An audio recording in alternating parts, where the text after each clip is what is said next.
Hey guys, so today we are going to do an Ask You card and the topic is talk about a book you recently read.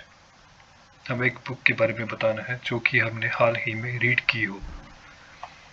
You should say what is the title of the book. हमें ये बताना है कि इस book का title क्या है, who is the author, ये लिखी किसके द्वारा गई है, why did you choose to read this book, हमने ये बुक क्यों पढ़ी, how did you feel while reading this book, और हमें कैसा महसूस हुआ जब हम ये बुक रीड कर रहे थे.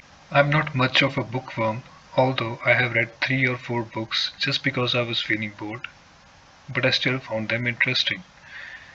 मैं एक किताबी कीड़ा नहीं हूँ, लेकिन फिर भी मैंने 2 या 3 बुक्स पढ़ी हुई हैं क्योंकि मैं उस वक्त बोर हो रहा था, बट फिर भी मुझे वो इंटरेस्टिंग लगी. The one that I have read recently is The Richest Man in Babylon. जो मैंने हाल ही में पढ़ी है उसका नाम है the richest man in Babylon, written by George S Clason. तो लिखी किसके द्वारा की है, जॉर्ज एस क्लेसन के द्वारा.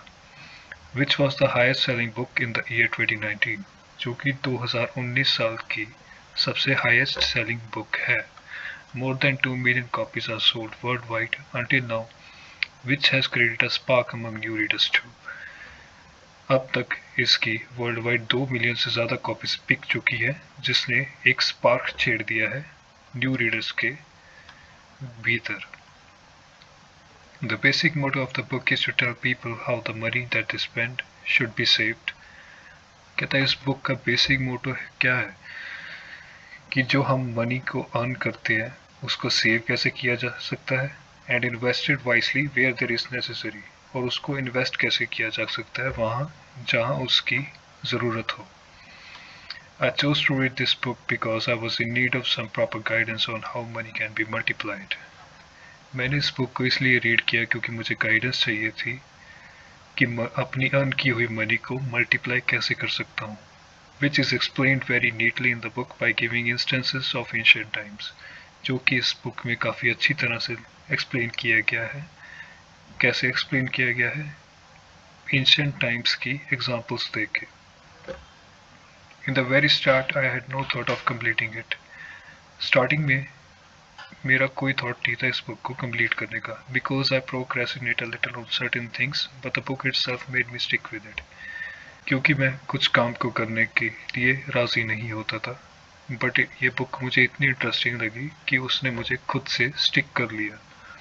The reason for that is that it was highly motivating, reading about people who grew rich from nothing and paid off all their debts. उसका reason ये था कि वो काफ़ी मोटिवेटिंग था उन लोगों के बारे में पढ़ना जिन्होंने खुद को रिच बनाया बिल्कुल नीचे से उठकर और अपने सारे के सारे डेब्ट्स पे किए.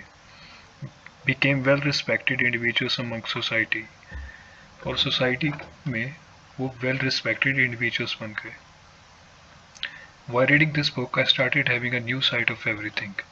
इस बुक को पढ़ने के दौरान मैं हर चीज़ को एक नए नज़रिए से देखने लग गया. Earlier I used to be unconscious on my spendings. पहले मैं आंखें बंद करके पैसे खर्चता था, which I overcame by keeping a tenth of my earnings aside. जो कि मैंने ओवरकम किया. अब मैं 10th of my earnings aside रख देता हूँ for further investments and my savings, अपनी इन्वेस्टमेंट्स के लिए और मेरी सेविंग्स के लिए. Even my cash flow started getting better. जो मेरा कैश फ्लो है वो पहले से अच्छा होने लग गया.